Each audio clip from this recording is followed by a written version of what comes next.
Hey, what's going on, guys? Another knife review today. We're looking at this CRKT 5280, that's the model number, and this is the tie-dye. Okay, it's a Brian tie design.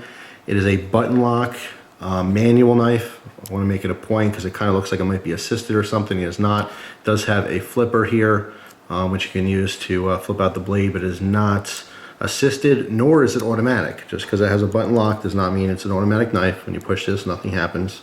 All it does is release, the lock. When the blade is in the closed position, it does not lock the blade shut. Some button locks do. This one does not. Okay, worth noting. The action on this is actually pretty smooth. I found that even though it is really smooth, I need a little bit of a wrist flick with this one. I don't know why. I just can't, get it. And I have obviously a lot of experience flipping knives out. But with this design, I just can't get it to go all the way unless I do a little bit of a wrist flick. Okay, but it shouldn't be taken away from the knife being smooth. It is extremely smooth. I just need a little bit of something, little momentum to get that the rest of the way. For some reason this one just won't allow me to do it without that. But anyway, aesthetically, it's a dagger style knife. We have literally a dagger or spear point style blade. We have a double guard here. That flipper obviously, rotates around, acts as the front guard for you. Very symmetrical design here. The sculpting of the handle is very, very cool. The button lock is cool. This is only sharpened on one edge. Okay, very important to note for people who are worried about legal issues. This is not a sharpened spine. Okay, it's ground thin, but it is not sharpened. You could sharpen this out yourself. It's not extremely easy. It would take a little bit of work. But for more people than not, they're going to want it just a one-sided because they want it to be legal, where they live. It's also important to point out the fact that owning something is completely different than carrying it out and about in public. There's many different knives that I am legally allowed to own and do, but some of those knives I'm not allowed by law to walk around with them. All right, two different things. Some people, they'll look up laws and say, oh, I can't have a dagger, oh, I can't have a battle saw, I can't have this, that, and the other thing. No, it's different. What you're allowed to walk out your door with, and go to work with is different than what you're allowed to physically possess, all right? So keep that in mind. But anyway, moving on with the review, it breaks my heart, but I hate this knife. I just don't like this knife. I don't like anything about it. I don't like how it functions. I don't like the looks of it. This one was one of many that was requested. I had a chance to get one. I got one to review, like I said, as per your requests for some viewers sending messages and stuff back when I knew how to read the messages, when I used to get them. So I ended up getting one to try, and I just don't like it. I don't like it. More times than not, if I'm reviewing something, it's something that I personally chose to get, whether it's through trades or if I buy it, which is very seldom, hardly ever can afford to buy a knife these days.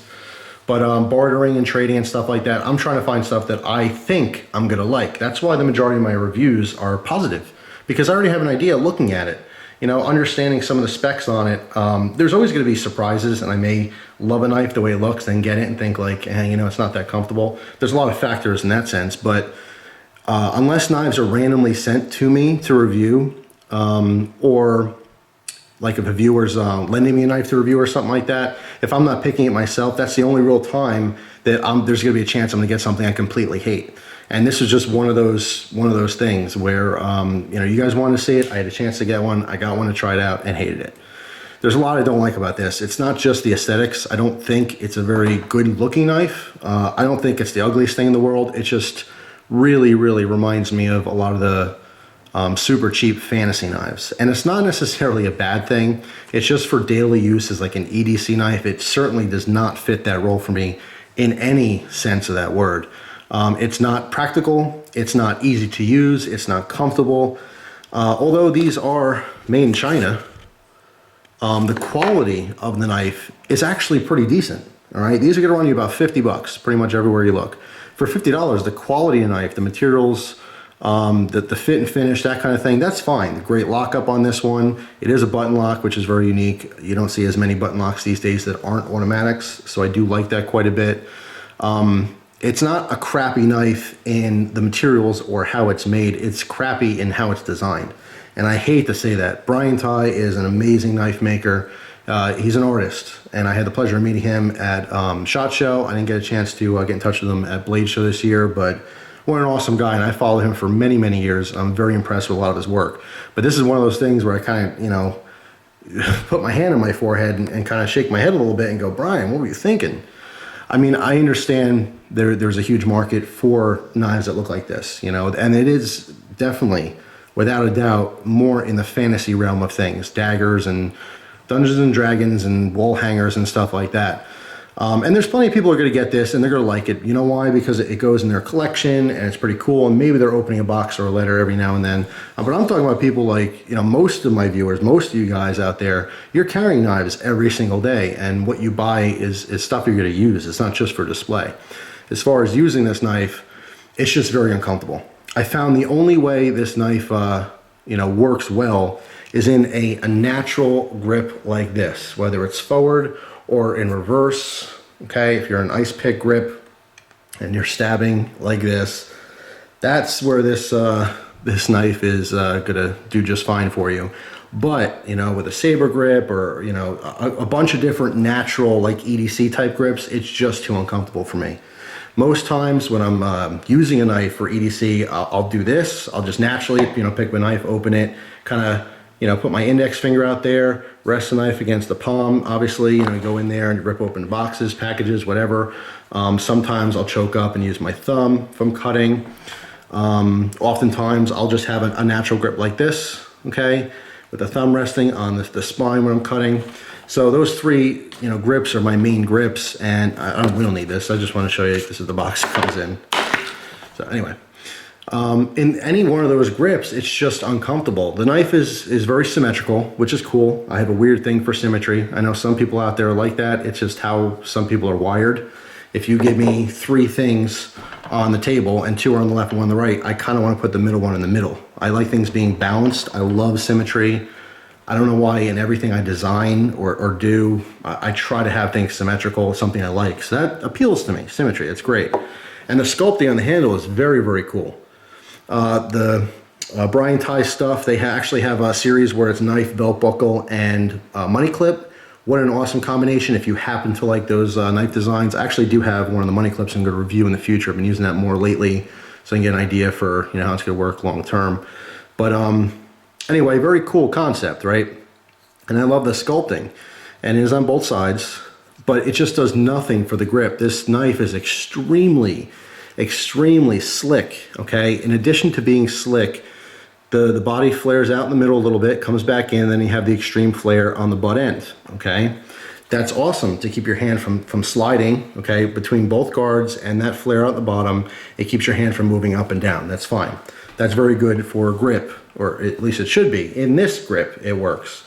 When you have a natural grip like this, or when, you know, I'm naturally cutting with this bottom part of the pommel here, it digs into my hand. It really, really hurts. It's very uncomfortable. In addition to that, the guard that flares up, it acts like a thumb stop, thumb rest, whatever you want to call it. That's fine. It's a little bit extreme, so I can't override that. In other words, I can't comfortably put my thumb on the top here because it digs in too much here. So I'm stuck with this grip. That would be okay, again, if this wasn't sticking out so much, okay? If they flared out the front here, but actually came around with the back, would have been a completely different story.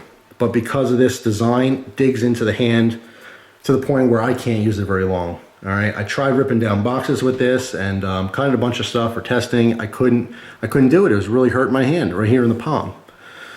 Not only that, but this button lock is extremely hard for me to use because of the fact that this is so slick. The entire knife is very, very smooth, very, very slick. There's no sharp edges anywhere, no concerns as far as like hot spot stuff at all.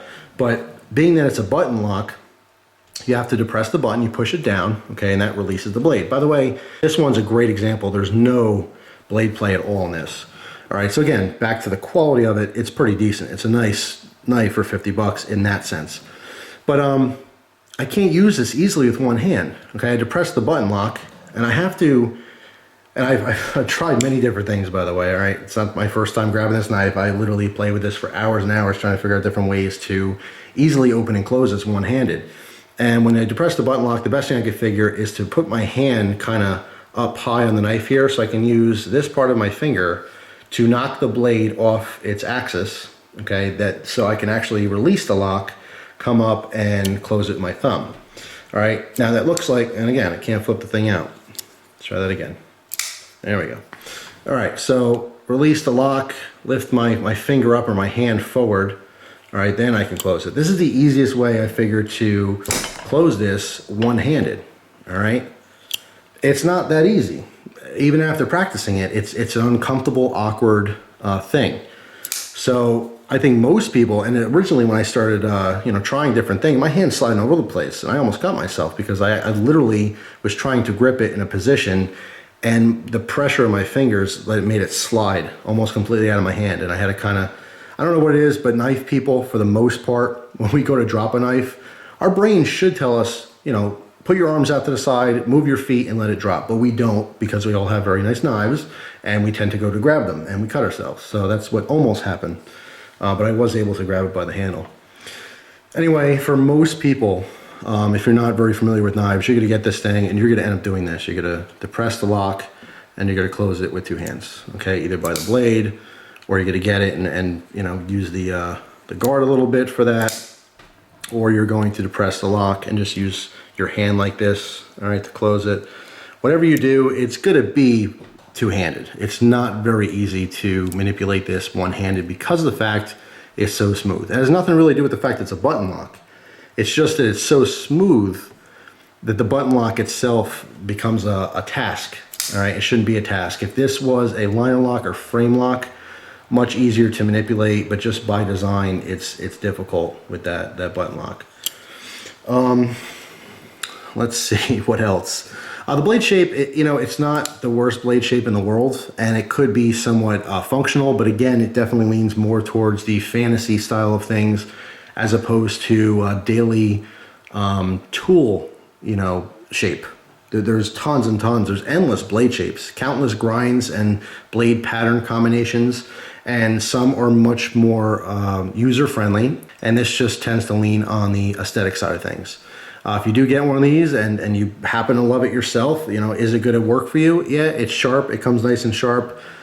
This CRKT sports AUS 8, which we're all familiar with. This one is at a 58 to 59 Rockwell, a little bit on the softer side there. As far as specs on the whole thing, you can see it's not really a small knife, nor is it a huge knife either. So it definitely falls into the medium to large range, in my opinion. 3.89 inches on that spear point blade. 4.85 inches closed. This is an aluminum handle with very thin stainless liners. All right, you can see the pillar design. It is an open frame. All right, and there are Torx head screws for this. Also a decorative pivot screw. I like that it's something different. It's not just a standard screw. However, with this particular design and this particular style of screw, for me, it cheapens it. It's unfortunate, and that is completely personal preference, excuse me. But I just think it's a cheap looking screw. Doesn't mean that it is, just that's the first thing that comes to mind when I'm looking at the thing. But anyway, 5.1 ounces and 8.75 inches in the overall position. The pocket clip on this, I actually really do like. This is tipped down, which some people might not like, but for this design, I kind of like that it's tipped down. I do like the fold over clip. It's kind of a deep carry clip, but it's not mounted high, all right? So what's actually showing is that much of the knife. But it carries very comfortably, no complaints as far as that. There is a large lanyard hole in here if you want to put a lanyard on this thing. It's not, of course, it's not the worst knife in the world, but certainly not up there with a lot of my favorites from CRKT. This one is just, it's very much for aesthetics to me, as opposed to actually using it. It's just not very comfortable. So overall, you guys get where I'm going with this one. I love CRKT, but this was a complete miss for me. Not impressed with this at all. I don't like the way it looks. I don't like the way it handles. I don't like that it's not comfortable. If you're not going to be comfortable using your knife and it's going to be possibly dangerous, and in my particular case, I just can't get a knack for holding this and using it. And I've tried multiple times, dozens of times. I tried EDCing this and carrying it since I got it. And I got this around the time I went to SHOT Show in Vegas. All right, so I've had it for a while now. I keep going back to grabbing it. I EDC it for literally one day, bring it home and put it back in the drawer, try it again next week, you know, that kind of a thing. And it just never stuck. Not a fan of this at all. Huge fan of CRKT, but you know, you're not gonna love every knife from every company. So this one's certainly not one of my favorites. So sorry to say, Brian, Brian Tighe, love your work. Just this one's not for me. That's all. So anyway, for anyone who's interested out there, it's not just about the looks, and it's not just about the usability of a knife. Depending on who you are, it's either heavily one-sided or it's a little bit of both. And for more people than not, it's a little bit of both. You want your knives to look cool, but you also want to be able to use them. And for me, this is all looks. It's all talk and no show. So that's all. Thanks for watching, guys. Hope you have a great day, and I will see you soon. Take care.